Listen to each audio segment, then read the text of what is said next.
ত্রয়োদশ সংসদ নির্বাচনে প্রতিদ্বন্দ্বিতা করতে ৩০০ আসনে ২,৫৬৯ জন প্রার্থী মনোনয়নপত্র জমা দিয়েছিলেন। তাদের মধ্যে প্রথম ৩ দিনেই যাচাই বাছাইয়ের পর বিএনপির ৩ জন, জামায়াত ইসলামীর ৬ প্রার্থী সহ প্রায় ৭ শতাধিক প্রার্থীর মনোনয়ন বাতিল করেছে নির্বাচন কমিশন। সংশোধিত গণপ্রতিনিধিত্ব আদেশ বা আরপি অনুযায়ী মনোনয়ন জমার সময় হলফনামায় ভুল তথ্য দেওয়া সহ বেশ কিছু কারণে প্রার্থীদের মনোনয়ন বাতিল করার বিধান থাকলেও বাতিল হওয়া প্রার্থীরা রিটার্নিং কর্মকর্তাদের নিরপেক্ষতা নিয়ে প্রশ্ন তুলেছেন। দলগতভাবে জামায়াত এক বিবৃতি দিয়ে রিটার্নিং অফিসারদের কর্মকাণ্ডে উদ্বেগ প্রকাশ করে বলেছেন, তথ্য প্রমাণ ও কাগজপত্র দাখিল করার পরেও আইনের দৃষ্টিতে গুরুত্বপূর্ণ নয় এমন বিষয় ধরে উদ্দেশ্যমূলকভাবে প্রার্থিতা বাতিল করে দেওয়া হচ্ছে। জোর করে ও মব করে বৈধ প্রার্থীদের মনোনয়নপত্র বাতিল করা হচ্ছে বলে অভিযোগ করেছেন বিএনপির সঙ্গে থাকা নাগরিক ঐক্যের সভাপতি মাহমুদুর রহমান মান্নাও। আর বড় অভিযোগ থাকার পরও বিএনপির প্রার্থীদের মনোনয়ন বৈধ ঘোষণা হচ্ছে বলে অভিযোগ এনসিপির, যা নির্বাচনের আগেই প্রশাসন বিএনপির দিকে ঝুঁকে যাওয়ার ইঙ্গিত বলে মনে করছেন দলটির নেতারা। প্রশাসন আসলেই কার? এছাড়া মনোনয়ন বাতিলের পেছনে রিটার্নিং কর্মকর্তা না প্রার্থী, দায় কার? এসব নিয়ে আলোচনায় আজকে রাজকাহন স্টুডিওতে আছেন বিএনপির জাতীয় নির্বাহী কমিটির সদস্য শেখ রবিউল আলম, আছেন জাতীয় সমাজতান্ত্রিক দল জেএসডির সাধারণ সম্পাদক শহীদুদ্দিন মাহমুদ স্বপন এবং আছেন জামায়াত ইসলামের কেন্দ্রীয় মজলিসের শুরা সদস্য অ্যাডভোকেট আতিকুর রহমান। স্বাগত জানাচ্ছি আজকে রাজকাহনে। অ্যাডভোকেট আতিকুর রহমান, জামায়াত ইসলামী বিবৃতি দিয়ে আসলে যে অভিযোগটি করেছে, আমি যদি তার প্রথম জায়গাটিতে আসি, অর্থাৎ কোনো না কোনোভাবে আপনারা কি এখনই এটি মনে করছেন যে প্রশাসন পুরোপুরিভাবে আসলে বিএনপির দিকে ঝুঁকে গেছে? জামায়াত বলছে যে তথ্য প্রমাণ এবং কাগজপত্র দাখিল করার পরেও আইনের দৃষ্টিতে গুরুত্বপূর্ণ নয় এমন বিষয়টার উদ্দেশ্যমূলকভাবে প্রার্থিতা বাতিল করা হচ্ছে। উদ্দেশ্যটা বলতে আসলে আপনারা কি বোঝাচ্ছেন? জি, ধন্যবাদ আপনাকে, ধন্যবাদ আমাদের সহ আলোচক এবং দেশবাসী যারা শুনছেন সবাইকে আমাদের শুভেচ্ছা এবং সালাম জানাচ্ছি। দেখুন, জামাত ইসলামী সহ আমাদের সম্ভাবনা দলগুলো আমরা অনেক আগ থেকেই বলে আসছি যে আমাদের লেভেল প্লেইং ফিল্ড প্রয়োজন।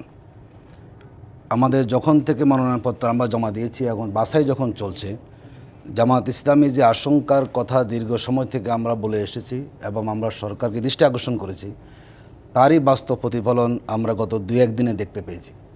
দেখুন, আমি যদি আপনাকে বলি, ফেনী 3 আসন, সুনামগঞ্জ 3 এবং কুড়িগ্রাম 3। ফেনী 3 আসনে বিএনপির প্রার্থী আব্দুল আউয়াল মিন্টু সাহেব, সুনামগঞ্জ 3-এ বিএনপির প্রার্থী ফয়েজ সাহেব এবং কুড়িগ্রাম 3-এ জামায়াতের প্রার্থী ব্যারিস্টার মাহবুব আলম সালেহী। 3টা ইস্যু দ্বৈত নাগরিকত্ব নিয়ে আমরা দেখলাম, ভিডিও আমরা আজকে দেখেছি মানে সামাজিক যোগাযোগ মাধ্যমে, যে ফেনী জেলা প্রশাসক এবং সুনামগঞ্জ জেলা প্রশাসক ওনারা দ্বৈত নাগরিকত্বকে অ্যাভয়েড করে গিয়েছেন। ওখানে বলা হয়েছে যে তাদের এখনও দ্বৈত নাগরিকত্ব আছে। অভিযোগ দেওয়ার পরও তারা কোনো ডকুমেন্ট চাওয়ারও প্রয়োজন মনে করেন নাই, বৈধ ঘোষণা করে দিয়েছেন। আর এই দিকে কুড়িগ্রামে জামাতের প্রার্থী, তিনি গতকালকে যখন তাকে বলা হয়েছে, তিনি আজকে সব ডকুমেন্ট নিয়ে গিয়েছেন এবং সেখানে জেলা প্রশাসক তিনি শোনার প্রয়োজন মনে করেন নাই। 2 জায়গার জেলা প্রশাসক বিএনপির প্রার্থীকে দ্বৈত নাগরিকত্বকে প্রয়োজন মনে না, ডকুমেন্ট ছাড়া প্রয়োজন মনে করেন না, বৈধ ঘোষণা করে দিয়েছেন। আর কুড়িগ্রামের জেলা প্রশাসক তিনি কি করে তিনি জামাত প্রার্থী তিনি ডকুমেন্ট নিয়ে হাজির হয়েছেন, আজকে তিনি না শুনে তিনি উঠে চলে গিয়েছেন। এতে প্রমাণিত হয় যে কুড়িগ্রামের জেলা প্রশাসক জামাত বিদ্রোহী জেলা প্রশাসক এবং তার অধীনে কোনোভাবে কুড়িগ্রামে সুষ্ঠু ইলেকশন হতে পারে না। আমি আপনার এই শো থেকে আজকে বলছি না, আপিল আমরা করব। একই ইস্যুতে যদি ভিন্ন ভিন্ন আচরণটা পাওয়া যায়, তো বিএনপি 2 জন প্রার্থীর ব্যাপারে আপনি ইগনোর করে গেলেন, আর এক প্রার্থী তিনি কি হাজির হয়েছেন টাইমলি, শোনার প্রয়োজন মনে করেন নাই। আমি আপনার এই শো থেকে বলছি, কুড়িগ্রাম জেলা প্রশাসককে যদি অপসারণ করা না হয় 24 ঘন্টার মধ্যে, কোনোভাবে কুড়িগ্রামের সুষ্ঠু ইলেকশন হবে না। তিনি বায়াস এবং তিনি জামাত বিদ্বেষী প্রশাসক, আমরা অপসারণ দাবি করছি। দেখুন, জামাত নেতা হামিদুর রহমান আজাদ তিনি কক্সবাজার থেকে নির্বাচন করছেন। তিনি একটা ট্রাইব্যুনালের মামলার তিনি আসামি ছিলেন। এই আসামি থাকা অবস্থায় তিনি 1.5 বছর পার্লামেন্ট মেম্বার ছিলেন। 18 সালে তার নির্বাচনে তিনি মনোনয়নপত্র বৈধ ঘোষণা হয়েছে। তিনি 70 মামলার আসামি। তিনি কক্সবাজার জেলা প্রশাসক তিনি কী করলেন, তিনি ওই মামলাটাকে নিয়ে এসে অবৈধ ঘোষণা করে দিলেন। আবার দেখলাম একই কাণ্ড, 7 মামলার আসামি, জুলাই বিপ্লবে তিনি অপরাধ করেছেন, অন্যায় করেছেন, বামনবাড়ি 1 আসনের একরামুজ্জামান শেখ আওয়ামী লীগের নেতা। আবার দেখলাম মুন্সিগঞ্জ 1 আসনে বিএনপির মনোনয়নপ্রাপ্ত আবদুল্লাহ সাহেব, তিনি জুলাই ছাত্র হত্যা মামলার আসামি। তাদের মামলা থাকার পরও তারা বৈধ হয়ে গেলেন। যেই জুলাই বিপ্লবের কারণে আমরা নির্বাচন করার সুযোগ পাচ্ছি, সেই হত্যা মামলার আসামিকে আপনারা বৈধ ঘোষণা করে দিলেন। আর দীর্ঘ 15 বছর যারা জুলুম নিপীড়ন সহ্য করেছে, যারা শতাধিক মামলার আসামি, তাদেরকে আপনি ওই পুরনো একটা মামলাকে নিয়ে এসে অবৈধ ঘোষণা করলেন। তার মানে হচ্ছে যেটা আমরা আশঙ্কা করেছি, এই প্রশাসন দিয়ে সুষ্ঠু ইলেকশন সম্ভব নয়। তারা এখনই প্রমাণ করে দিয়েছেন তারা নিরপেক্ষ নির্বাচন করতে পারবেন যে না। উদ্দেশ্যের কথা আপনারা বলেছেন বিবৃতিতে, সেই উদ্দেশ্যটা কি? বিএনপিকে নির্বাচনের সামনে এগিয়ে নিয়ে যাওয়া? তা তো প্রমাণ পাওয়াই যাচ্ছে। দেখুন কার স্বাক্ষরটা উপরে নিচে হয়েছে, কিংবা কে কোথায় যোগফল 1-2 ভুল করেছেন, যেটি এখতিয়ার থাকে তার অ্যাভয়েড করে যাওয়া, কনসিডার করা, সেটাকে ওনারা দেখাচ্ছেন বাতিল করে দিয়ে, স্থগিত করে দিয়ে। আমরা মনে করি এখনও যতই লটারি করে ডিসিএস বসানো হোক না কেন, এখনও এর মধ্যে ফেসিবাদের দোষরা কিন্তু আছে। এই দাবিটাও তো আপনাদেরই ছিল, লটারির মাধ্যমে আমরা নির্বাচন লটারি করা। করতে দেখুন করতে বলেছি আমরা, কিন্তু যার ভিতরে পরিবর্তন কখনো হয় নাই। এবং এই ডিসিএস তাহলে এরপরে চাচ্ছেন যেটা না। আপনারা দাবি করছেন সেখানেও যদি পরিবর্তন না দেখেন, আবার পরিবর্তন করতে না, হবে। আমরা অবশ্যই আবেদন করবো। আমরা যদি আমরা নিরপেক্ষতা না দেখি, দেখুন বাংলাদেশে এখনও যদি কারো বোধোদয় না হয় যে একটা ইলেকশনকে যদি সুষ্ঠু করার জন্য কোনো ডিসিএসপি যদি তারা কোনো দলের নেপথ্য থেকে ভূমিকা পালন করেন, জনরোষ থেকে কেউ কিন্তু বাঁচতে পারবে না। এটা মনে রাখতে হবে সবাইকে। আমরা নির্বাচন কমিশনকে বলবো, ইতিমধ্যে যে সমস্ত ডিসি নিরপেক্ষতা হারিয়েছেন, যদি আপনারা আন্তরিকভাবে প্রত্যাশা করেন ইলেকশনটা সুষ্ঠু হোক, নিরপেক্ষ হোক, অবশ্যই সুনামগঞ্জ, কুড়িগ্রাম এবং ফেনী ডিসিদেরকে আপনাকে আসবো অবশ্যই আপনার কাছে। অপসারণ করতে শহীদুদ্দিন হবে, মাহমুদ নতুবা স্বপন। ইলেকশন সুষ্ঠু করা সম্ভব নয়। 7 শতাধিক মনোনয়নপত্র বাতিল হয়েছে এবং নানান রকম কারণ দেখানো হচ্ছে। বেশ কয়েকটি কারণের কথা অ্যাডভোকেট আতিকুর রহমান বলেছেন। একটা কারণের কথা, আমি গাইবান্ধার একটি আসনে যে জামায়াতের প্রার্থী এমপিওভুক্ত স্কুলের শিক্ষক হয়, তার মনোনয়নপত্র বাতিল করা হয়েছে। অন্য আসনে আবার এমপিওভুক্ত শিক্ষকের মনোনয়নপত্র বৈধ ঘোষণা করা হয়েছে। যদিও এর পরবর্তী সময়ে নির্বাচন কমিশন সেটার ব্যাখ্যা দিয়েছেন। তারা বলেছেন যে আপিল করা যাবে, আপিলের প্রার্থীতা হয়তো ফিরেও পেতে পারেন। তারপরে আসলে এই ধরনের ঘটনাগুলো কেন ঘটছে? ধন্যবাদ আপনাকে, সহ আলোচক দুজনকে ধন্যবাদ জানাচ্ছি, যারা দেখছেন তাদেরকে শুভেচ্ছা জানাচ্ছি। আমরা যথার্থই আলোচনাটি আসছে যে প্রচুর অভিযোগ আসছে। আপনি যেমন বলছেন আপিল করা যাবে, কিন্তু আমি আপিল করবার আগে যেই শর্তে আমার মনোনয়নপত্র বাতিল হলো বা ওনারটা টিকে গেল, একই শর্ত যদি বিরাজমান থাকে, তাহলে সেটা আপিলে যাওয়ার প্রশ্ন কেন আসছে? এখানে তো মীমাংসা হওয়ার কথা। মানে একই অভিযোগ যার বিরুদ্ধে আছে তারটা বাতিল হলো, আবার আরেকজনটা বাতিল হলো না। যেমন দ্বৈত নাগরিকত্বের প্রশ্ন যেটি আছে, যে ফর্মে পরিষ্কার করে বলা আছে যে দ্বৈত নাগরিকত্ব যদি আপনি ত্যাগ করে থাকেন, তার ডকুমেন্ট আপনাকে সাবমিট করতে হবে। কিন্তু এটা অনেক জায়গায় সাবমিট করা হয়নি। আমরা জানি যে এর মধ্য দিয়ে এর প্রার্থীরা বৈধতাও পেয়েছে। সুতরাং এই বিষয়গুলো আবার কোথাও সেটি বৈধতা পায় না, যেটা আদিক ভাই বললেন। সুতরাং এগুলোতে স্পষ্টভাবে নির্দেশ করে যে আমরা যথাযথভাবে নিরপেক্ষ আচরণটি করছি না। এর পেছনে আরেকটা কথা বলি, যেটি লটারির মধ্য দিয়ে আপনার যে জেলা প্রশাসন থেকে শুরু করি যেই যাদেরকে পদায়ন করবার কথা বলা হয়েছে বা কেউ কেউ দাবিও করেছিলেন, আমরা স্পষ্টত এটা বিরোধিতা করেছিলাম এই কারণেই যে লটারির মধ্য দিয়ে একজন জামাত মনোভাবপূর্ণ ডিসিকে আরেক জেলায় পাঠালে উনি কি বিএনপি মনোভাবপূর্ণ ডিসি হবেন না তো। সুতরাং দরকার ছিল যে দলদাস যেসব প্রশাসনিক কর্মকর্তা আছে তাদের মুক্ত থেকে একটি প্রশাসনিক কর্মকর্তা নিয়োগ করবার একটি প্রক্রিয়া তৈরি করা। কিন্তু সেটি না করি, ফিট লিস্টটি তৈরি না করি, যে মানুষগুলো আছে দুই দলে কিন্তু দুই দলের বিরুদ্ধে অভিযোগ করেছে। জামাত করেছে বিএনপির বিরুদ্ধে, বিএনপি করেছে জামাতের বিরুদ্ধে, যে অমুক এরা বিএনপির পক্ষভুক্ত প্রশাসনের লোক, আবার বিএনপি অভিযোগ করেছে জামাতের পক্ষভুক্ত অনেক জায়গায় আছে। সুতরাং এর মধ্য দিয়ে এটি তো প্রমাণিত হয়ে গেছে যে আসলেই প্রশাসন দলদাসে পরিণত আছে। হয় আমার পক্ষে আছে, নাইলে ওনার পক্ষে আছে, নাইলে ওনার পক্ষে আছে। অন্য একটি রাজনৈতিক দলের নেতা তিনিও একই অভিযোগ করেছেন। তাহলে আসলে এটি কিসের? আরেকটি কথা বলি, আমাদের দেশের প্রশাসনের নির্বাচন কমিশনের সমস্ত বৈশিষ্ট্যগুলো কি, যতগুলো ভালো নির্বাচনও আমরা দেখেছি, সেটি হচ্ছে যে আগামী ক্ষমতা যাওয়ার সম্ভাবনাময় যে রাজনৈতিক দল থাকবে তার প্রতি প্রশাসন একটু হেলে পড়বে, এটাই খুব স্বাভাবিক, এবং সেই বিবেচনায় অনেক কাজ তারা করতে পারে। এখন অন্তর্বর্তী সরকারের দায়িত্ব ছিল এই জায়গাগুলোকে চিহ্নিত করে অ্যাড্রেস করা। একটি গুরুত্বপূর্ণ বিষয় হচ্ছে যে মনোনয়নপত্র বাতিল হয়েছে, তার ভিতরে অধিক সংখ্যক প্রার্থী হচ্ছে স্বতন্ত্র প্রার্থী।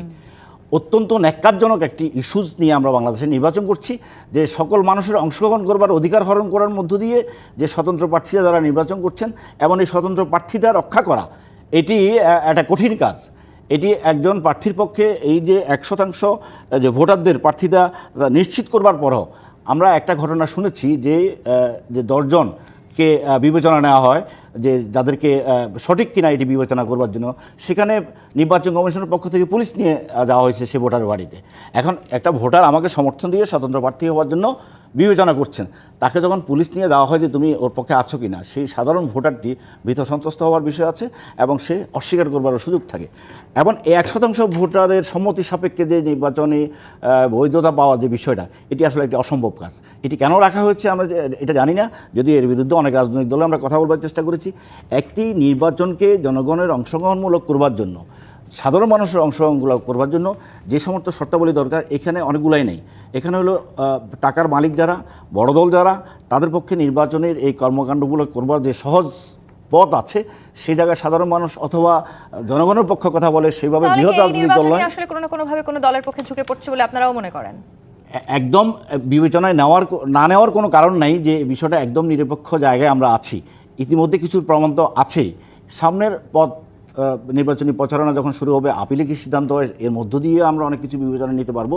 তারপরে জনগণের প্রত্যাশার জায়গা হচ্ছে যে একটি ভালো নির্বাচন হওয়া, উৎসবের নির্বাচন হোক আমরা এটা চাই না, কিন্তু একটা ভালো নির্বাচন হওয়া দরকার। মনোনয়ন বাতিল হয়েছে এবং যেভাবে আসলে রাজনৈতিক নেতারা বক্তব্য রাখছেন, তাতে করে সামনে নির্বাচন ঘিরেও এক ধরনের আবার নতুন করে শঙ্কার তৈরির জায়গা হলো। শেখ রবিউল আলম, বিএনপি যারা মনোনয়ন পাননি তাদের মাঝে অনেকেই এবারে স্বতন্ত্র প্রার্থী হয়েছেন, তাদের বেশিরভাগেরই মনোনয়ন বাতিল হয়েছে। সেটি একটি ঘটনা এবং তারা নিজেরাও আবার বিএনপির বিরুদ্ধে কথা বলছেন। তারাও বলেছেন যে প্রশাসন বিএনপির হয়ে কাজ করছে। এনসিপি বলছে কোথাও শর্তের বরখেলাপের পরেও বিএনপি প্রার্থীর মনোনয়ন বৈধ হয়েছে। ক্ষমতার খুব কাছাকাছি বিএনপি আছে বলেই কি এই ব্যবস্থা? সব হচ্ছে না জানা এবং কম জানা বক্তব্য। আমার নিজের 3বার প্রার্থিতা বৈধ হয়েছে, এবারও বৈধ হয়েছে। ওই প্রার্থী যখন যাচাই বাছাই আই ওয়াজ দেয়ার, আমি নিজে ছিলাম। নির্বাচন কমিশনের রিটার্নিং কর্মকর্তা যেটা আমলে নেয়নি তার সম্পূর্ণ ব্যাখ্যা উনি সেখানে দিয়েছেন। কী কারণে নেয় নেই, কোন প্রার্থীর কোথায় ত্রুটি, কোথায় তিনি সই করেননি, হলফনামায় সই নেই, দ্বৈত নাগরিক কোথায় আছে, কিভাবে আছে, কেন কাগজ দেননি, সবই প্রকাশ্যে করেছেন। সমস্যা হচ্ছে কেমন কম জানা। সমালোচক জামাতের ভাই উনি বলে দিলেন মামলা থাকলে একজনের গ্রহণযোগ্য হয়েছে, আরেকজন গ্রহণযোগ্য হয়নি। মামলা থাকলে প্রার্থী অযোগ্য হয় না। বলা হয়েছে যে মামলায় আপনি সর্বশেষ যে অবস্থানে আছেন তার সার্টিফাইড কপি, আপনি যদি জামিনে থাকেন জামিনের সার্টিফাইড কপি দেবেন, আপনি যদি অব্যাহতি পেয়ে থাকেন সেটার অব্যাহতি কপি দেবেন, আপনি যদি সাজা থেকে পেয়ে থাকেন, খালাস হয়ে থাকেন, তার সার্টিফাইড কপি দেবেন। এই সমস্ত পেপারে উল্লেখ করে নাই, কিন্তু দেখা গেল মামলাগুলি আছে, তিনি প্রথমেই বলে দিয়েছেন তার বিরুদ্ধে কোনো মামলা নেই, তথ্য গোপন করেছেন। আমার কথা বুঝতে পেরেছেন? কিন্তু সেই নেতা আবার এটিও বলেছেন 2013 সালের সেই মামলার পর আমি 2018 সালের নির্বাচনে অংশ নিয়েছি, এখন এই সময় এসে সেই মামলার ইস্যু নিয়ে আমার মনোনয়ন পত্র। না, ওটা খুব খোলা যুক্তি। আপনি 13 সালের সেই মামলার সর্বশেষ অবস্থা কেন জানাননি, কেন দাখিল করেননি? আপনি 18 সালে দাখিল করেছেন, পার পেয়ে গিয়েছেন। আপনাকে তো বলছে না যে মামলা থাকলেই আপনি অবৈধ হয়ে যাবেন। আপনি কেন সর্বশেষ স্ট্যাটাস দাখিল করেননি? প্রথমে ফর্ম দেখেন আপনার মধ্যে বর্তমান যে সমস্ত চলমান মামলা আর যে সমস্ত মামলা এর আগে আপনি অভিযুক্ত হয়েছিলেন তার বর্ণনা, দুটি জায়গায় মামলা দিতে হয়। 3-এর খ 3-এর গ আপনি সেটা উল্লেখ করেননি, বলেন এটা আপনার অজানা অথবা আপনি জানেননি, আপনি বোঝেননি, এই দায় আপনার। এখন আপনি আপিল করতে পারেন, আদালতে যেতে পারেন, আপনি কেন অন্য দলের উপর দায় চাপাচ্ছেন? বিএনপির প্রার্থী নমিনেশন বাতিল হয়েছে না? হয়েছে তো। আপনার হয়তো 2টা বেশি হয়েছে, আমাদের 2টা কম হয়েছে, হয়েছে তো, বাতিল হয়েছে। আরেকটা জিনিস খুব জানা দরকার, সেটা হচ্ছে যে কোনো তথ্য, আপনি দ্বৈত নাগরিক বলেন, দ্বৈত নাগরিক আবার 2টি ভাব আছে। একটা হচ্ছে আপনি অনেক আগে দ্বৈত নাগরিক ছিলেন, অনেক আগেই সেটা সারেন্ডার করেছেন, সেটা একরকম তথ্য আপনি দিবেন। বর্তমানে আপনি দ্বৈত নাগরিক আছেন, নির্বাচন আগেই আপনি হয়তো সেখান থেকে বেরিয়ে এসেছেন কিনা, সারেন্ডার করেছেন না, তার আরেকটা তথ্য। এই 2টি তথ্য দেওয়ার প্রয়োজন। মনে রাখা দরকার, সব তথ্যই নির্বাচন কমিশন তদন্ত করে। মামলা বলেন, হলফনামা বলেন, তারপর ধরেন এই যে আপনার ঋণখিলাপি আপনি আছেন কিনা, গ্যাস বিদ্যুৎ পানির বিল পরিশোধ করেছেন কিনা, দ্বৈত নাগরিক আছেন কিনা, যে তথ্য আপনি দেন ওখানে দেখেন বাছাইয়ের জায়গার সমস্ত ডেস্কে ওই সমস্ত দায়িত্বপ্রাপ্ত রাষ্ট্রের কর্মকর্তারা থাকে, তারা প্রার্থীর ত্রুটিগুলি বলে এবং সেখানে কিন্তু প্রার্থী ডিফেন্ড করারও সুযোগ আছে। কিন্তু আপনি ঠিক যেভাবে আসলে জিনিসগুলোকে বললেন, জামায়াতের নেতা গোলাম পরোয়ার তো মনে করছেন একটি মহলের ইন্ধনের কারণে এসব করা হচ্ছে। রাজনৈতিক খোলা যুক্তি, দেউলিয়াত্ব। প্লিজ, আমি কেন বলতে চাই না, শোনেন, যারা আমরা মেম্বার অফ পার্লামেন্ট হব তারা একটা ফর্ম পূরণ করতে জানবো না, সংবিধান সংশোধন করব, ওই সংবিধান তো পড়তেও জানবেন না। তো এই রকমের লোক যদি প্রার্থী হন আর এরকম ঢালাওভাবে যদি রাষ্ট্রকে ব্যর্থ করতে চান, নির্বাচন কমিশন বিতর্ক করতে চান, অন্য রাজনৈতিক দলের উপর দায় চাপাতে চান, খুবই অনাকাঙ্ক্ষিত। হ্যাঁ, কিছু ত্রুটি আছে, নির্বাচন কমিশন ওখানেও বলেছে রিটার্নিং কর্মকর্তা যে এটা ক্লারিক্যাল মিস্টেক, এটা আপনি সংশোধন করে দিয়ে যান, আমরা আপনারটা গ্রহণ করছি। আমার সামনে বলেছেন, আই ওয়াজ দেয়ার, আমি বারবার বলছি। আবার কিছু বলেছেন যে আপনি স্বতন্ত্র প্রার্থী হিসাবে 4000 মনে করেন সই দিয়েছেন, দৈব চয়নভাবে 10 জনের সই আমরা যাচাই করতে গিয়েছি, আমরা 6 জনের সই ঠিক পেয়েছি, 4 জনেরটা পাইনি। কোন 4 জনের পাইনি তাও তারা বলছেন। এখন ধরেন আপনি বৈধ প্রার্থী হওয়ার যোগ্যতা অর্জন করবেন না, ত্রুটি করবেন, দায় অন্যের উপর চাপাবেন, এটা ঠিক নয়। আমার কথাটা হচ্ছে যে ত্রুটি থাকছে, তো থাকতেই পারে, এবং সেই ত্রুটির জন্য যদি সেটা আপিলযোগ্য হয় অথবা আদালতের কাছে আপনি যেতে পারেন, কিন্তু তার আগেই যারা নিরপেক্ষ নির্বাচন করবে, যাদের একটা গুরু দায়িত্ব পালন করবে রাষ্ট্রের, একটা সাংবিধানিক প্রতিষ্ঠান, একটা অন্তর্বর্তীকালীন সরকার, তাদের উপর দায় চাপায় আপনি কি ভালো নির্বাচনে সহযোগিতার যে মানসিকতা অথবা সহযোগিতার যে দায়িত্ব, সেটা কি রাজনৈতিক দল পালন করছে কিনা? আমাদের দলের কথা আমি বলি, আমাদের দলও অনেকগুলি প্রার্থী বাতিল হয়েছে এবং বলেছে যে নির্বাচন কমিশনকে আরও বেশি সজাগ, আরও বেশি কেয়ারি হওয়া ভালো। সে দাবি আপনারা করেন, আমি একমত যে ঠিক আছে, নির্বাচন কমিশন আরেকটু রিল্যাক্স মুডে দেখতে পারেন কিনা, সব প্রার্থী রাখার ক্ষেত্রে ছোটখাটো ত্রুটি বিচ্যুতিগুলি আমরা অ্যাভয়েড করতে পারেন কিনা, সে আবেদন করা যেতে পারে। কিন্তু নির্বাচন কমিশন ব্যর্থ হয়েছে, এক দলের হয়ে গেছে, নিরপেক্ষ নির্বাচন পারবে না, এটা তো কোনো দায়িত্বশীল বক্তব্য হতে পারে না কোনো রাজনৈতিক দল অথবা কোনো প্রার্থী। জামায়াত নেতা যখন বলেছিলেন প্রশাসন আমাদের কথায় উঠবে, আমাদের কথায় বসবে, সেই বক্তব্যের বিরুদ্ধে যদিও জামায়াতের তরফ থেকে ব্যবস্থা নেওয়া হয়েছিল, এখন আবার সেই কথাটি ঘুরে দাঁড়িয়েছে যে বিএনপির কথায় প্রশাসন উঠছে, বিএনপির কথাতেই বসছে, এবং এই যে মনোনয়নপত্র দাখিলের পুরো পদ্ধতি, সেই পুরো পদ্ধতির মধ্যে আসলে বিএনপির লোক আছেন কিনা। এনসিপি নেতা হাসনাত আব্দুল্লাহ বলেছেন প্রশাসন বিএনপির দিকে ঝুঁকে গেছে, বিচারিতামূলক আচরণ করছে, নিরপেক্ষ সুষ্ঠু অংশগ্রহণমূলক নির্বাচন কতটা হতে পারে সেটি নিয়ে তারা শঙ্কিত। এই আলোচনাটিতে আমরা আসতে চাই, একটি বিরতির সময় হয়েছে। জিপিএইচ ইস্পাত নিবেদিত রাজকাহন থেকে বিরতি নিয়ে ফিরছি, সাথেই থাকুন। আমন্ত্রণ আরেকবার জিপিএইচ ইস্পাত নিবেদিত রাজকাহনে। অ্যাডভোকেট আতিকুর রহমান, বৈধ প্রার্থী হবার যে যোগ্যতা সেটি অর্জন না করেই দায় চাপিয়ে দিচ্ছেন আপনারা ঢালাওভাবে, জামাত পুরো বিষয়টি না জেনে অভিযোগ করছে। এই যে আসলে অভিযোগগুলো করলেন শেখ রবিউল আলম, সেই বিষয়ে আপনারা আসলে কি বলতে চাচ্ছেন? কেন আপনাদের কাছে সবসময় মনে হচ্ছে প্রশাসন কোথাও না কোথাও গিয়ে পক্ষপাতিত্বমূলক আচরণ করছে? আমরা অভিযোগ করেছি প্রশাসনের বিরুদ্ধে, রবিউল ভাই ডিফেন্ড করলেন ওনাদেরকে, এতে বোঝা যায় যে ওনাদের নিঃসন্দেহে কোনো একটা সেখানে পরিকল্পনা আছে, যার ভিত্তিতে এই কাজগুলো ডিসি মহোদয়রা করছেন। দেখুন, উনি যেটা বলেছেন, হামিদুর রহমান আজাদ সাবেক পার্লামেন্ট মেম্বার, তিনি 70 মামলার আসামি, এবং যেই অভিযোগটা দেওয়া হয়েছে এটা ট্রাইব্যুনালের একটা মামলা, যে 18 সালে কিন্তু একই অভিযোগ আনা হয়েছিল, এবং সেটা নিষ্পত্তি হয়ে কিন্তু তিনি কি হয়েছেন, প্রার্থী হয়েছেন। তো যেই অভিযোগটাকে আপনি 2018 নিষ্পত্তি করলেন, ডিসি অফিসে যেটা ডকুমেন্ট রয়ে গেছে, তো সেটাকে আবার সামনে নিয়ে অবশ্যই উদ্দেশ্যময় বলা হবে। দ্বিতীয় দিন অভিযোগ হাততালি দিয়েছেন, যে ধরুন যে আমার যদি নমিনেশন বাতিল হয়, আমার বিরোধী পক্ষ হাততালি দিবেন, সেখানে সরকারের লোকের হাততালি কেন দিবেন? এটাকে আপনি কোথায় নেবেন? তার মানে তারাই এই কাজ ইচ্ছে করে করেছেন হয়রানি করার জন্য। দেখুন, ফেনীর তিনি আব্দুল আল মিন্টু সাহেব, তিনি 9/12/2025 তিনি বলেছেন তিনি আবেদন করেছেন, আবেদনে কোনো ডকুমেন্ট নাই, ডকুমেন্ট না চেয়ে আমাদের ডিসি মহোদয় তিনি সংবিধান পড়ে শুনিয়েছেন, এবং তিনি মোটামুটি পড়ে শুনে এটা বৈধ ঘোষণা করে দিলেন। তার পিছনে দাঁড়ানো পুলিশ সেখানে হাততালি দিয়েছে। আপনি বুঝেন তাহলে, এবং এই ভিডিও কিন্তু এখানে মোবাইলে দেখা যাচ্ছে। তো যেই জায়গাতে আপনি প্রয়োজন ডকুমেন্ট না দেখে আমি আইন সঙ্গীতে গোজামিল দিয়ে বৈধ করে দিলেন, আর কুড়িগ্রামে গিয়ে আপনি ডকুমেন্ট নিয়ে হাজির হয়েছে, ডিসি একটা ঔদ্ধত্যপূর্ণ আচরণ করেছেন। তারা কিন্তু জনগণের, তারা কিন্তু এই অবস্থা তার আসা উচিত নয়। তিনি শুনবেন কথা, আপনি আইনে যান। এই ধরনের আচরণ আমরা মনে করি এই সময়ে শোভনীয় নয়। তো এক ডিসি ডকুমেন্ট চাচ্ছেন না, অ্যাভয়েড করে যাচ্ছেন, তিনি বিএনপির প্রার্থী, আর আরেক ডিসি ডকুমেন্ট নিয়ে হাজির হওয়ার পরও তিনি শুনতে নারাজ, সেখানে জামাতের প্রার্থী।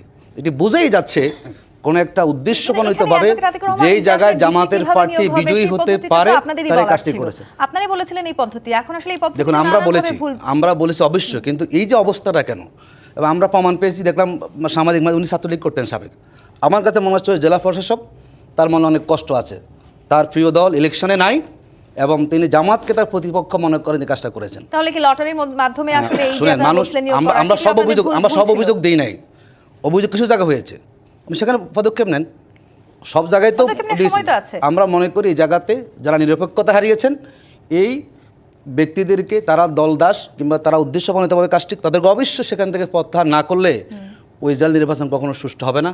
আমি মনে করি তারা করা, এবং যেটি বল, দেখুন কুমিল্লা চাইরে বিএনপির প্রার্থী ঋণ খেলাফি, তিনি হলফ নামে উল্লেখ করেন নাই, এবং তিনি কোনোভাবে ম্যানেজ করে তিনি কাজটা করেছেন।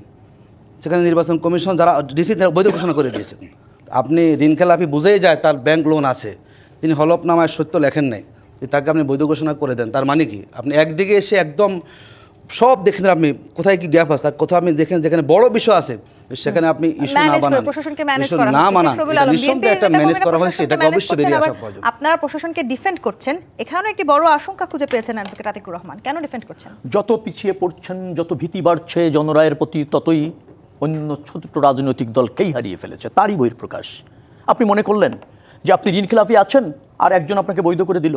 আপনি ওখানে জানেন প্রার্থীর এগেনস্টে কথা বলার জন্য অন্য প্রার্থীরও সুযোগ আছে, কারো বিরুদ্ধে যদি কোনো অভিযোগ থাকে, শুধু প্রশাসন বলেন না, দায়িত্বপ্রাপ্ত কর্মকর্তারা বলেন না, অন্য প্রার্থীও বলতে পারেন। কেন বলেননি সেসব কথা সেখানে? বলেননি তো, কেন? ওর ভিত্তি নেই। এসে বলছেন মিডিয়ায়, করছেন বিতর্ক। এটাই সমস্যা। দ্বৈত নাগরিকত্বের কারণে আমাদের শেরপুরের ফাইমেরটাও স্থগিত করা হয়েছে এবং একটা বাতিলও করে দেওয়া হয়েছে। কারণ সে কাগজপত্র সাবমিট করেছে, কিন্তু তদন্তে গিয়ে দেখা গিয়েছে যে এখনো পর্যন্ত সেখানে তার দ্বৈত নাগরিক ক্যান্সেল হয়নি।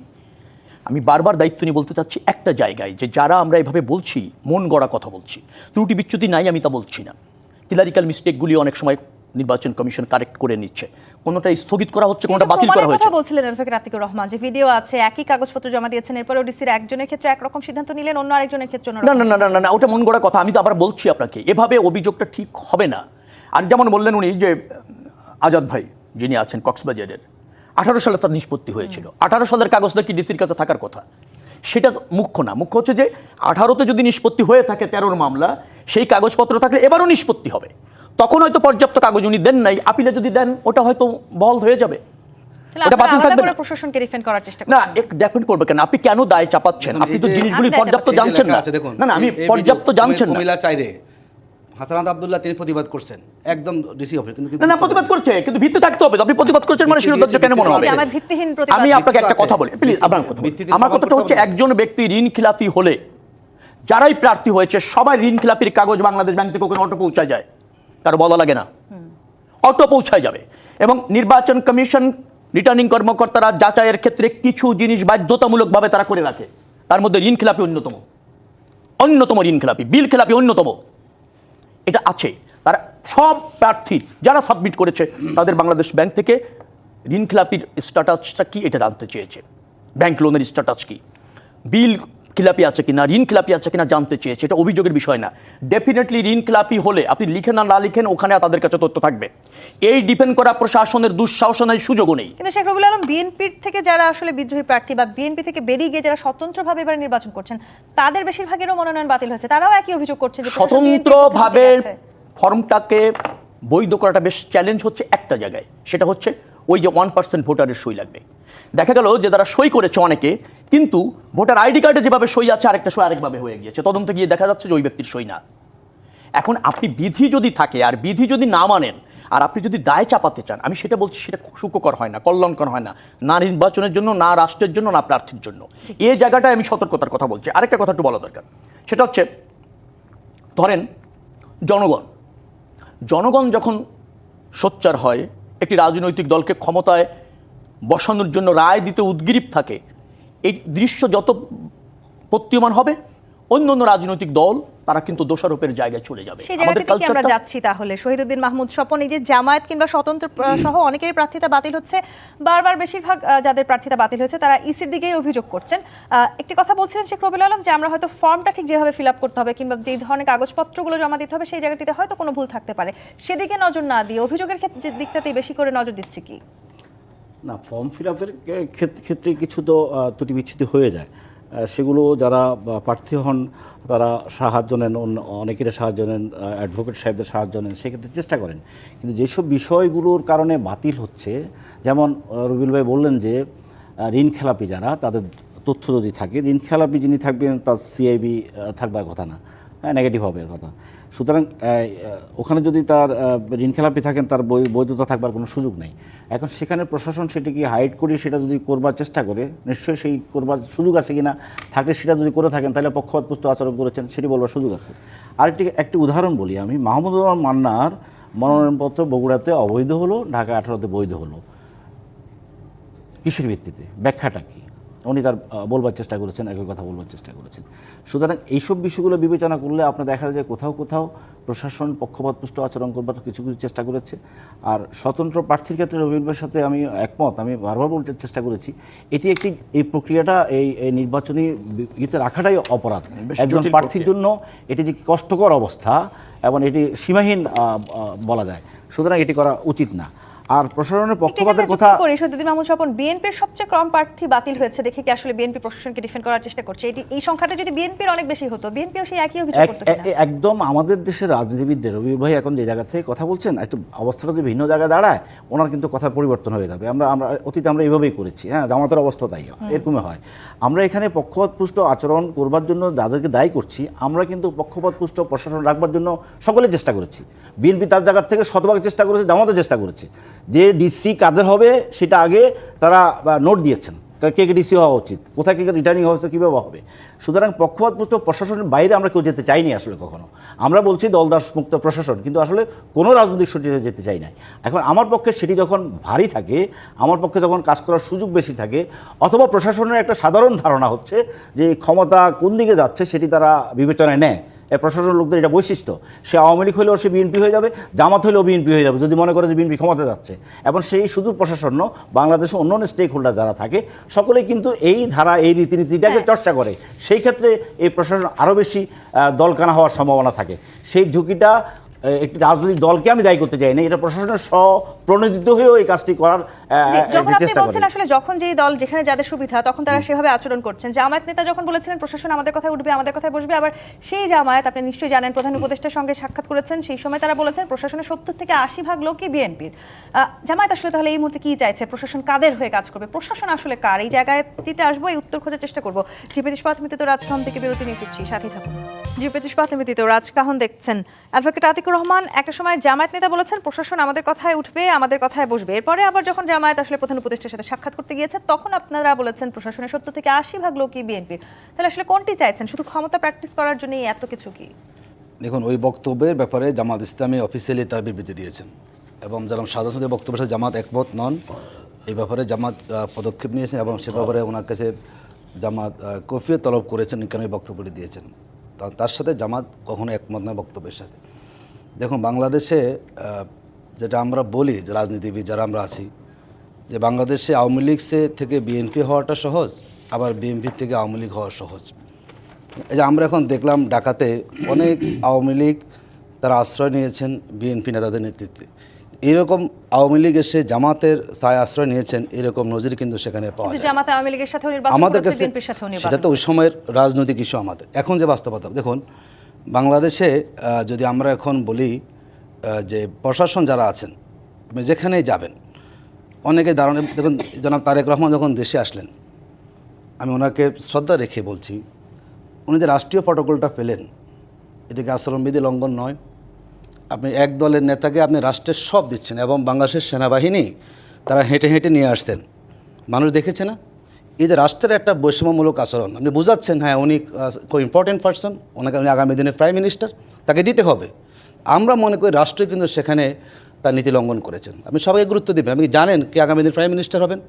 আপনি এক দলের নেতাকে এত রাষ্ট্রীয় প্রটোকল আপনি দিচ্ছেন আর অন্য দলের নেতাকে আপনি দিচ্ছেন না। তার এখানেও কিন্তু আমরা মনে করি লেভেল প্লেইং ফিল্ডের ঘাটতি ঘটেছে। যারা এই কাজটি করছেন তারা জনগণের দৃষ্টিকে ভিন্ন দিকে নেওয়ার চেষ্টা করছেন। জনগণ কিন্তু এখন সচেতন এবং তারা কোথায় ম্যান্ডেট দিবেন জানে, কিন্তু জনগণকে একটা দম্রজাল সৃষ্টি করা হচ্ছে। তুমি কি চাচ্ছ? না, আমরা বলছি এখন পর্যন্ত যতটুকু আমাদের ময়দানে আমরা খবর নিয়েছি এবং জামাত ইসলামী বক্তব্য আগে থেকে দিয়ে আমরা আসছি যে ময়দানটা কিন্তু সমতল নয়। প্রশাসনের একটা বড় অংশ তারা নানাভাবে 2014 যদি বলি আমাদের 5 জানুয়ারি এবং 28-30 ডিসেম্বর যে ইলেকশনটা হয়েছে সাজানো পাতানো, এটি জনগণও বলে, আমরাও ধারণা করছি কোনো একটাভাবে প্রশাসন কোনো একটা দলের পক্ষ হয়ে জনগণের ম্যান্ডেটকে ভিন্ন দিকে নেওয়ার জন্য একটা সূক্ষ্ম ষড়যন্ত্র করছে। আমাদের কাছে মনে হচ্ছে সব রাষ্ট্রীয় সহায়তা করছে, প্রশাসন আপনাদের পক্ষে ঝুঁকে গেছে, আর প্রশাসনের 70 থেকে 80% লোকই বিএনপির। আবার সাবেক তথ্য উপদেষ্টা অভিযোগ করেছিলেন বিএনপি জামায়াত ভাগ বাটোয়ারা করে প্রশাসন দখল করেছে। দেখুন, দেশে যখন 70 থেকে 80% মানুষ বিএনপিকে সমর্থন জানায় অথবা নির্বাচিত করতে চায়, তো দৈবচয়নভাবে ওইভাবে বললেও তো প্রশাসনের মধ্যে যদি আপনি ওইভাবে বলেন প্রশাসন নিরপেক্ষ থাকবে, রাষ্ট্রের হয়ে কাজ করবে, এটা কাম্য। কিন্তু সমর্থনের ওই জায়গায় তো দৈবচয়ন ভাবলে আপনি 70 থেকে 80% বলতেও পারেন, যদি এভাবে আপনি দায় দিয়ে বলতে চান। আমি বলছি দায় দিয়ে বলতে চান, তো সেটা তো ওভাবে আপনি বলতেই পারেন। জামাতের প্রার্থী বলেছে না, বাংলাদেশে আর কোনো দলের প্রার্থী বলেছে আওয়ামী লীগের নেতারা আপনারা জামাতে যোগ দেন, সব দায়িত্ব আমরা নিচ্ছি? চাঁপাইনবাবগঞ্জে জামাত ইসলামের প্রার্থী বলেছেন ওপেন বলেছে তো, কারা বলছে? কোন প্রার্থী বলছে? আওয়ামী লীগ প্রশ্রয় কার কাছে পাচ্ছে? আহ্বান দিয়ে জামাত ইসলাম এটা বলছে। আরেকটা জায়গা আমি আপনাকে বলি, যেটা আপনি বলছিলেন যে বিএনপির কম্পারেটিভলি কম ফর্ম বাতিল হয়েছে। তো বিএনপি বারবার নির্বাচন করেছে, এখানে যারা আছে তারা হচ্ছে অভিজ্ঞ। আবার ধরেন প্রার্থী যারা আছে তারা বারংবার নির্বাচন করার ফলে ওই ফর্ম পূরণ করার ক্ষেত্রে সিদ্ধহস্ত। কিন্তু বারবার অন্যরা যেমন দেখা যায় যে একই ইস্যুতে একটি রাজনৈতিক দলকে ছাড় দেওয়া হচ্ছে, অন্য রাজনৈতিক দলের নেতার ফর্ম মনোনয়ন বাতিল করা হচ্ছে, তখন তাহলে আসলে আবার না, আপনি ছাড় দেওয়া হচ্ছে না এই শব্দ কেন ব্যবহার করছেন? কথাটা হচ্ছে রিটার্নিং আইন তো সবার কর্মকর্তা জন্য সমান থাকার অবশ্যই কথা। সমান থাকবে। আইনের ব্যাপ্তি কে ঘটাতে পারবে যদি আপনি আইনটাকে আপনি নিরপেক্ষভাবে ফাংশন করতে সক্ষম হন? শিক্ষক হবার জন্য যখন একজনের মনোনয়ন বাতিল হয়, তখন অন্য আরেকটি এলাকায় আমরা দেখেছি মনোনয়ন বাতিল হয় না। বলতে না হলে হবে, আর যদি ওনারটা এমপিওভুক্ত হওয়ার কারণে বাতিল হতে করে কনসিডারেশনে পাবে। আপনি কেন ইকুয়ালি এভাবে দেখছেন, আর কেন সেটা দলের উপর দায় চাপাচ্ছেন, নির্বাচন কমিশনকে দায় চাপাচ্ছেন? আমি আবারও আপনাকে বলতে চাই যে কোনো কারণে বাতিল হলে তার একটা ব্যাখ্যা থাকে, সেই ব্যাখ্যা পর্যাপ্ত সাপোর্ট যদি ওই প্রার্থীর থেকে থাকে নিশ্চয়ই তিনি সেটা ফিরে পাবেন।